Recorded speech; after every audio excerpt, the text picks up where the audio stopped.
Hello everyone. చాలామంది జీవితంలో ఏదో ఒక దశలో ఒక రొటీన్ చట్రంలో ఇరుక్కొని పోయి స్టక్ అయిపోతుంటారు, ఆగిపోతుంటారు. నిజానికి తమకున్నటువంటి లక్ష్యాలు, తమకున్నటువంటి ఆశయాలు, కళల్ని నెరవేర్చకుండానే ఏవేవో నేర్చుకోవాలి అనుకుంటారు, మార్చుకోవాలనుకుంటారు. వీటన్నిటినీ ఏవి నెరవేరకుండానే ఒక చిన్న ప్రతికూలం ఎదురు కాగానే, ఒక చిన్న ఆటంకం ఎదురు కాగానే, ఫెయిల్యూర్ ఎదురు కాగానే వామ్మో ఇక మా వల్ల కాదు అని ఆగిపోయే వాళ్ళు, స్టక్ అయిపోయే వాళ్ళు చాలామంది ఉంటారు. కొద్ది మంది మాత్రమే నిరంతరం ఎక్కడ ఆగకుండా ఉత్సాహంగా ఒక నదీ ప్రవాహంలాగా ముందుకు సాగిపోతుంటారు. మరి మనం జీవితంలో ఆగకుండా ముందుకు సాగాలి అంటే మనం ఏం చేయాలి? కొన్ని పవర్ఫుల్ హ్యాబిట్స్ని, ఒక పవర్ఫుల్ మైండ్ సెట్ని కనుక మనం మెయింటైన్ చేయగలిగితే మనం కూడా ఎక్కడ ఆగకుండా ముందుకు సాగిపోతుంటాం. అవేంటో ఇప్పుడు చూద్దాము. ముందుగా ఏంటి అంటే మనం ఫెయిల్యూర్ని ఆలింగనం చేసుకునే మైండ్ సెట్ని డెవలప్ చేసుకోవాలి. కొద్దిమంది ఫెయిల్యూర్స్కి భయపడిపోతుంటారు. ఒకసారి ఫెయిల్ అవ్వగానే వామ్మో ఇంకా మా వల్ల కాదు అని గివప్ ఇచ్చేస్తారు అన్నట్టు. కొంతమంది ఏమో మొదలు పెట్టడానికి ముందే భయపడిపోతారు.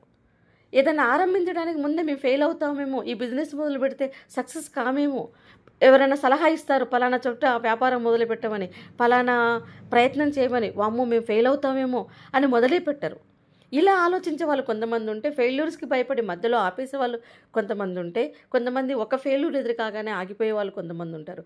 గుర్తుపెట్టుకోండి, ఫెయిల్ అయిన ప్రతిసారి మన ఫెయిల్యూర్ వల్ల మనలో ఉన్నటువంటి బలాబలాల గురించి మనం తెలుసుకుంటున్నాము, మన చుట్టూ ఉన్నటువంటి ప్రపంచం గురించి తెలుసుకునేటువంటి అవకాశం మనకు దొరికిందని మనం ఆలోచించాలి. ఫెయిల్యూర్స్ అంటే మనం ఎదగడానికి, నేర్చుకోవడానికి అనేక మార్గాలను మనం తెలుసుకుంటున్నాము అని ఆలోచించగలగాలి. ప్రపంచంలో సక్సెస్ఫుల్ పీపుల్ అంతా కూడా వాళ్ళ ఫెయిల్యూర్స్ని వాళ్ళ సక్సెస్కి స్టెప్పింగ్ స్టోన్స్గా మార్చుకున్న వాళ్ళే. ఇలా గనక మనం పాజిటివ్గా మన మైండ్ సెట్ని కనుక మనం మార్చుకుంటే, ఫెయిల్యూర్స్ని చూసి భయపడే మైండ్ సెట్ నుంచి ఫెయిల్యూర్స్ని ఒక ఆపర్చునిటీగా తీసుకునే మైండ్ సెట్ వైపుకి మనం అడుగులు వేస్తాం. ఎప్పుడైతే మనం అలా ఆలోచిస్తామో, ఇలాంటి మైండ్ సెట్ మనం ఎప్పుడైతే డెవలప్ చేసుకుంటామో, మనం భయపడకుండా ప్రయత్నాలు మొదలు పెడతాం. ఫెయిల్ అయిన ప్రతిసారి మళ్ళీ ప్రయత్నించి చివరికి సక్సెస్ని అందుకుంటాం.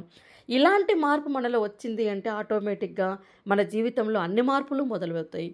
అన్ని రకాల్లో మనం ముందుకు దూసుకొని పోతాం. ఇక సెకండ్ వన్, ప్రాక్టీస్ గ్రాటిట్యూడ్, కృతజ్ఞతను పాటించడం. అవును, ఇది చిన్న పదమే కానీ చాలా డిఫరెన్స్ చూపిస్తుంది మన లైఫ్లో. నిజానికి చాలామంది సెల్ఫ్ డౌట్, వాళ్ళ మీద వాళ్ళకి నమ్మకం లేకపోవడం అండ్ నెగిటివ్ ఆలోచనల దగ్గరనే స్టక్ అయిపోతుంటారు. అంటే నా దగ్గరే నాకేం కాదు, నా వల్ల కాదు, నాకేం రాదు, నేనేం సాధించలేను, నాకు దురదృష్టం, నాకేముంది, నా జీవితానికి ఏముంది, నా రాతింతే, నా కోసం ఎవరేం చేయలేదు, నా తల్లిదండ్రులు నాకేం చేయలేదు, ఇలా ప్రతిదీ కూడా తమకు ఉన్నటువంటి నెగిటివ్ ఆలోచనల మీద లేదా ఇతరుల పట్ల ఉన్నటువంటి నెగిటివ్ ఆలోచనల దగ్గర స్టక్ అయిపోయి వాటి నుంచి బయటపడరు. నిజానికి మనం ఆలోచించాల్సింది వీటి గురించి కాదు, మనకు ఉన్నటువంటి అదృష్ట దురదృష్టాలు కాదు ఇక్కడ మనకు కావాల్సింది. మన జీవితంలో కష్టాలు నష్టాలు పడుండొచ్చు, ఎన్నో పోగొట్టుకుని ఉండొచ్చు, ఎన్నో ఫెయిల్యూర్స్ ఎదురై ఉండొచ్చు, ఎన్నో బాధలు పడి ఉండొచ్చు, కానీ అంతకు మించి కొన్ని పాజిటివ్స్ కూడా ఉంటాయి కదా. కాబట్టి మనలో ఉన్నటువంటి పాజిటివ్ ఆస్పెక్ట్స్ని మనం చూడగలగాలి. మన జీవితంలో ఉన్నటువంటి పాజిటివ్ ఆస్పెక్ట్స్ని మనం చూడగలగాలి. చుట్టూ ఉన్నటువంటి వాళ్ళలో ఎంతసేపు వాళ్ళలో ఉన్నటువంటి మిస్టేక్స్ మీద ఫోకస్ తగ్గించి వాళ్ళలో ఉన్నటువంటి పాజిటివ్ మీద మనం ఫోకస్ పెంచగలిగి అందరిలో మంచిని మాత్రమే మనం చూడగలిగితే ఆటోమేటిక్గా మన జీవితంలో మార్పు మొదలవుతుంది. కొంతమంది అబ్బా ఈ ముళ్ళ చెట్టు ఎంత అందమైన గులాబీలను పూసింది కదా అని చూస్తే, కొంతమంది ఏమందాం ముళ్ళ చెట్టుకి నిండా ముళ్ళే ఉన్నాయి కదా అని పువ్వును చూడకుండా ముళ్ళను చూసే వాళ్ళు మాత్రమే ఉంటారు. అంటే ఎదుటి వాళ్ళలో మంచిని చూడకుండా కేవలం చెడును మాత్రమే, నెగిటివ్స్ని మాత్రమే వెతికే వాళ్ళకి జీవితంలో ఏది పాజిటివ్గా కనపడదు. కాబట్టి మన ఆలోచన మార్చుకోవాలి.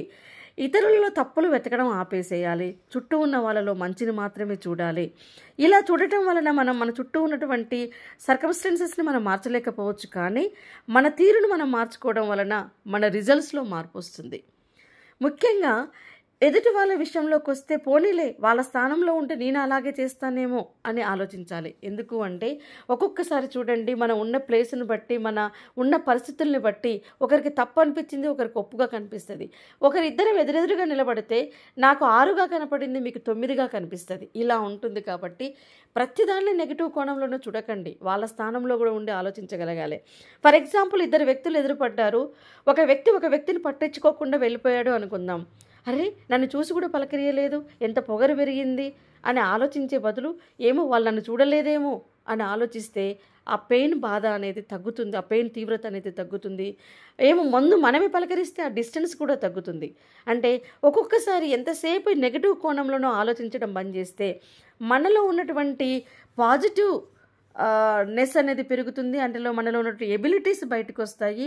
అంటే నెగిటివ్ మీద ఫోకస్ తగ్గించి పాజిటివ్ మీద ఫోకస్ పెంచడం వలన మన మైండ్ సెట్ అనేది చేంజ్ అయ్యి మన మీద మన ఫోకస్ పెరిగి మనకున్నటువంటి మంచి, మనకు ఎదురైనటువంటి మంచి, మనకు చేసినటువంటి మంచి మీదనే మనం ఫోకస్ పెంచి దానికే మనం గ్రాటిట్యూడ్ చూపించగలిగితే ఆటోమేటిక్గా మన లైఫ్లో మార్పు మొదలవుతుంది.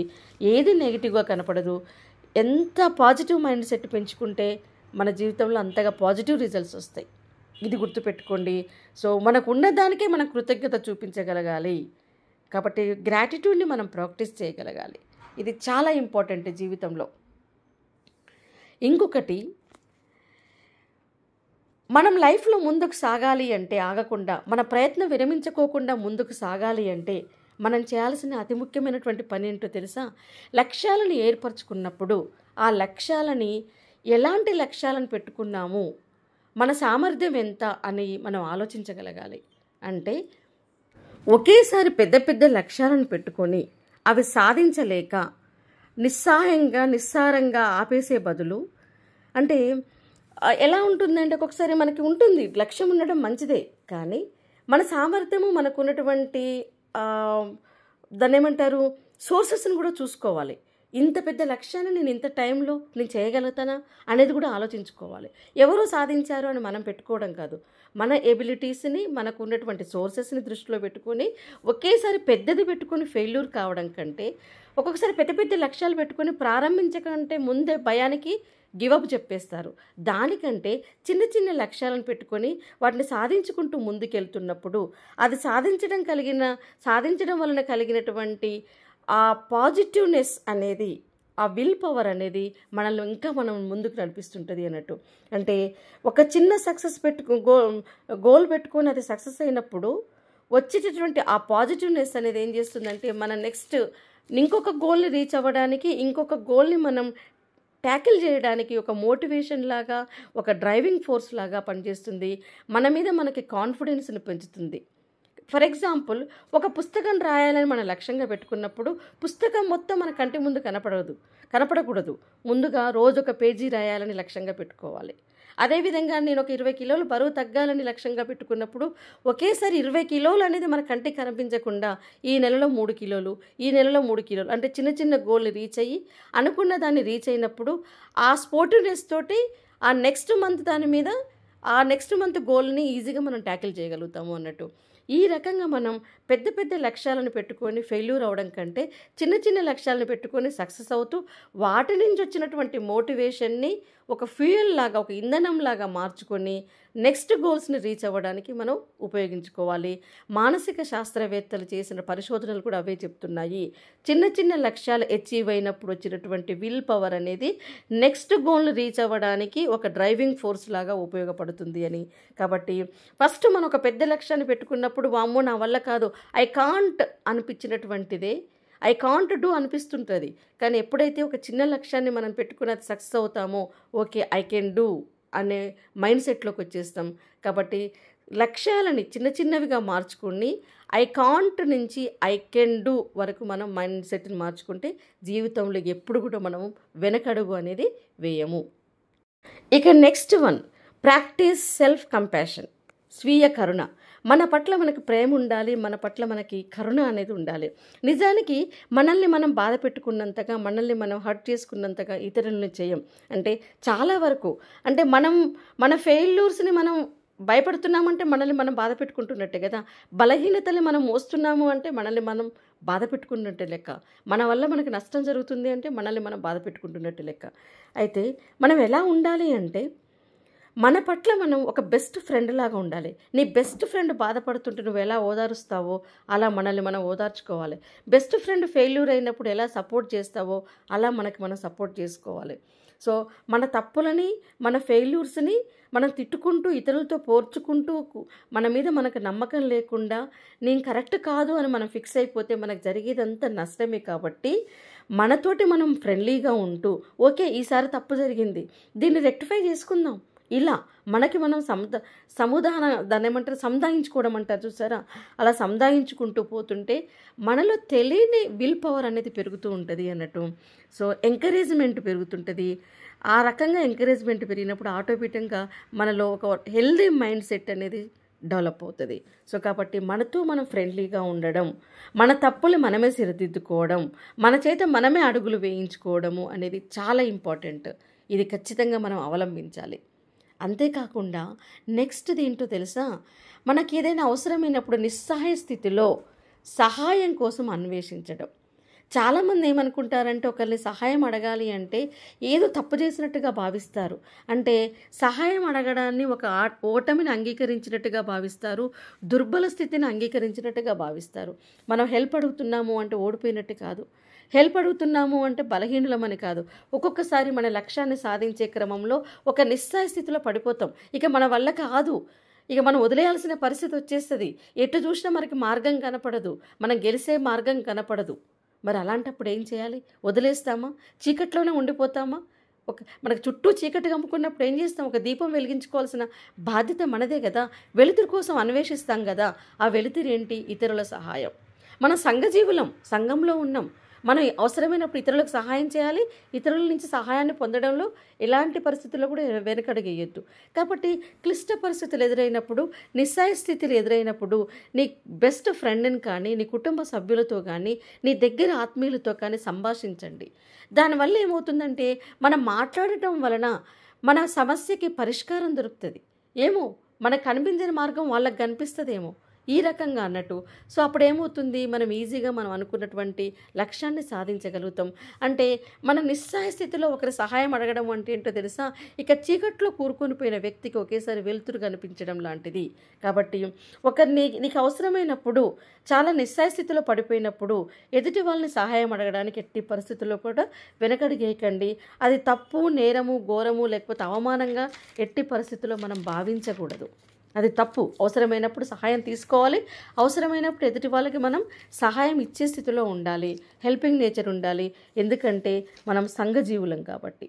సో ఎప్పుడైతే మనం ఒకరిని అడగడానికి కూడా వెనకాడని మనస్తత్వం మనం డెవలప్ చేసుకున్నామో ఆటోమేటిక్గా ఓకే చివరి దశ వరకు మనం పోరాడదాము, లాస్ట్కి నాకు ఎవరిదో ఒకరి సపోర్ట్ దొరుకుతుందిలే అని ఒక ధైర్యం మనలో ఉండి ముందుకు నడిపిస్తుంది. అదేవిధంగా ఇక నెక్స్ట్ది ఏంటో తెలుసా, invest in self improvement. So మనల్ని మనం డెవలప్ చేసుకోవడానికి మనం ఇన్వెస్ట్ చేయాలి, మన సమయాన్ని, మన ఆలోచనల్ని. ఒక్కొక్కసారి జీవితం ఏంటి అంటే రొటీన్ జీవితంలో స్టక్ అయిపోతుంది. ఇక జీవితం బోరు కొడుతుంటుంది, నిస్సారం అనిపిస్తుంటుంది. ఆ టైంలో మనం కొత్తగా ఏమన్నా నేర్చుకోవడానికి ట్రై చేయాలి. మనలో ఉన్నటువంటి క్రియేటివిటీని, సృజనాత్మకతని బయటికి తీయాలి. మన మనసుకి ఊరట కల్పించేటువంటి ఏవైనా అలవాట్లను అలవరుచుకోవాలి. ఎప్పుడైతే స్టక్ అవుతామో జీవితం నిస్సారం అనిపిస్తుంది. కాబట్టి దాని నుంచి బయటపడడానికి మనం ప్రయత్నం చేయాలి. ఏమైనా కొత్త కోర్సెస్ నేర్చుకోవడము, టైం లేదు అనుకుంటే ఆన్లైన్ కోర్సెస్ నేర్చుకోవడము, లేదా పర్సనల్గా మన మనసుకి ఉత్తేజాన్ని ఇవ్వడానికి ఏవైనా కొత్త విషయాలను నేర్చుకోవడము, పనిలో ఇంకా ఎఫర్ట్స్ పెంచడానికి ఏవైనా నేర్చుకోవడము. ఇలా మన సెల్ఫ్ ఇంప్రూవ్మెంట్, మనల్ని మనం ఇంప్రూవ్ చేసుకోవడానికి కొన్నిటిని మనం నేర్చుకోవాల్సిన అవసరం ఉంటుంది. అవి నేర్చుకుంటున్న కొద్దీ మనకి ఇంకా ఉత్తేజంగా అనిపిస్తుంది, ఇంకా ఉత్సాహంగా ముందడుగులు వేస్తాం. సో అంటే ఇలాంటి వాటికి మనం డబ్బులు ఖర్చు పెట్టే నేర్చుకోవాలని లేదు. సో ఒక్కొక్కసారి మనలో ఉన్నటువంటి లెర్నింగ్ స్కిల్స్ని డెవలప్ చేసుకోవడము, లేకపోతే రీడింగ్ చేయడం, పుస్తకాలు చదవడం ద్వారా కొత్త విషయాలు నేర్చుకోవచ్చు, కొత్త కొత్త ఆర్టికల్స్ చదవడం ద్వారా కొత్త విషయాలు నేర్చుకోవచ్చు, లేదా సక్సెస్ పీపుల్ని బాగా అబ్జర్వ్ చేయడం ద్వారా కూడా కొత్త విషయాలు నేర్చుకోవచ్చు. ఇలా నేర్చుకోవడం అనే ప్రక్రియ వల్ల ఏమవుతుందంటే మనల్ని మనం ఇంప్రూవ్ చేసుకున్న వాళ్ళం అవుతాం. మనం అట్టనే గోడగొట్టిన పిడకలాగా అలాగే ఉంటే సంవత్సరాల కొద్దీ మనకి లైఫ్ అనేది స్టక్ అయిపోయినట్టు అనిపిస్తుంది. కాబట్టి ఎప్పటికప్పుడు కొత్త విషయాలు నేర్చుకోవడంలో మనం ముందు వరుసలో ఉండాలి. ఇక next one, surround your self with positivity. మన చుట్టూ ఉన్నటువంటి పరిసరాల యొక్క ప్రభావం మన మీద చాలా ఉంటుంది. చుట్టూ పరిసరాలు, మనుషుల యొక్క మనస్తత్వాలు అనేటివి మన మనస్తత్వం మీద చాలా ప్రభావాన్ని చూపిస్తాయి. మన మైండ్ సెట్ మీద, మన సెల్ఫ్ పర్సెప్షన్ మీద చాలా ఎఫెక్ట్ చూపిస్తాయి. కాబట్టి నెగిటివ్ పీపుల్ అండ్ నెగిటివ్ సరౌండింగ్స్లో కాకుండా వాటికి ఎక్కువ ఫోకస్ కాకుండా మనం పాజిటివ్ పీపుల్ మధ్యన ఉండే ప్రయత్నం చేయాలి. నెగిటివ్ సరౌండింగ్స్లో ఉన్నప్పుడు మనం పాజిటివ్ అవుట్లుక్ ఇవ్వలేము. నెగిటివ్ పీపుల్ మధ్యన, నెగిటివ్ సరౌండింగ్స్ మధ్యన మనలో ఉన్నటువంటి ఎబిలిటీస్ని మనం మెయింటైన్ చేయడం చాలా కష్టం. కాబట్టి మనల్ని ఎవరైతే ఎంకరేజ్ చేస్తారో, ఎవరైతే మనల్ని ముందుకు తోస్తుంటారో, ఎవరైతే మన మీద నమ్మకం ఉంచి నువ్వు చేయగలవు అని ప్రోత్సహిస్తారో అలాంటి వాళ్ళతో ఎక్కువ టైం స్పెండ్ చేయాలి. అంతేకాకుండా మన చుట్టూ ఉన్నటువంటి వాతావరణాన్ని కూడా పాజిటివ్గా ఉంచుకోవాలి. మన చుట్టూ నీట్గా ఉంచుకోవడము, పాజిటివ్ వైబ్రేషన్స్ని ఎక్కువ స్ప్రెడ్ చేసుకునే విధంగా మంచి అలంకరణ చేసుకోవడము, ఎక్కువ నెగిటివ్ పీపుల్కి దూరంగా ఉండడం, నెగిటివ్ ఆలోచనలకు దూరంగా ఉండడం వలన మనం మన సెల్ఫ్ ఇమేజ్ని ఎక్కువగా డెవలప్ చేసుకోగలుగుతాం. కాబట్టి మన చుట్టూ ఉన్నటువంటి వాతావరణాన్ని, చుట్టూ ఉన్నటువంటి మనుషుల్ని మ్యాక్సిమం పాజిటివ్గా ఉంచుకునే ప్రయత్నం మనమే చేయాలి. ఇది మన బాధ్యత. నెగిటివ్ పీపుల్కి, నెగిటివ్ ఆలోచనలకి దూరంగా ఉండాలి. ఇలా ఉంటే మనం కూడా ఎక్కడ ఆగకుండా ముందుకు సాగిపోగలం. ఇక లాస్ట్ అండ్ పవర్ఫుల్ హ్యాబిట్ ఏంటో తెలుసా? Believe in yourself, the most crucial habit. నిజంగా నమ్మకానికి చాలా పవర్ ఉంది. నమ్మకం పర్వతాలని, కొండలను సైతం కదిలించగలుగుతుంది. నమ్మకం అనేది ఎన్నో అసాధ్యాలను కూడా సుసాధ్యం చేయగలుగుతుంది. సాధించలేము అనుకున్న వాటిని కూడా సాధించేంత బలాన్ని ఇస్తుంది. కాబట్టి నువ్వు నమ్ముకోవాలి. అంటే నువ్వు నమ్మడము అంటే మనలో ఉన్నటువంటి తప్పులు కూడా కరెక్టే అనుకోవడము, నేనేం చేసినా కరెక్టే అనుకోవడం కాదు. మన తప్పుల్ని సరిదిద్దుకుంటూ ఇప్పుడు ఫెయిల్ అయినా కూడా నేను ఎప్పటికైనా గెలుస్తాను, ఎప్పటికైనా నేను సాధించగలను అని మనల్ని మనం ఎప్పుడైతే నమ్ముతామో ఆటోమేటిక్గా ఆ నమ్మకమే ఒక ఫ్యూయల్ లాగా, ఒక మోటివేషన్ లాగా, ఒక డ్రైవింగ్ ఫోర్స్ లాగా, ఒక ఇన్స్పిరేషన్ లాగా మనల్ని ముందుకు తీసుకెళ్ళి మనకు అనుకున్నది ఏదైనా సరే, ఎన్ని ఆటంకాలు ఎదురైనా సరే సాధించడానికి కావలసినటువంటి విల్ పవర్ని ఇస్తుంది. కాబట్టి ఈ అలవాట్లన్నింటినీ కూడా మనం అలవరుచుకొని ఈ రకమైనటువంటి పాజిటివ్ మైండ్ సెట్తో కనుక మనం ముందడుగు వేస్తే మనం ఎక్కడా కూడా ఆగిపోకుండా ముందుకు ఉత్సాహంగా సాగిపోతాం.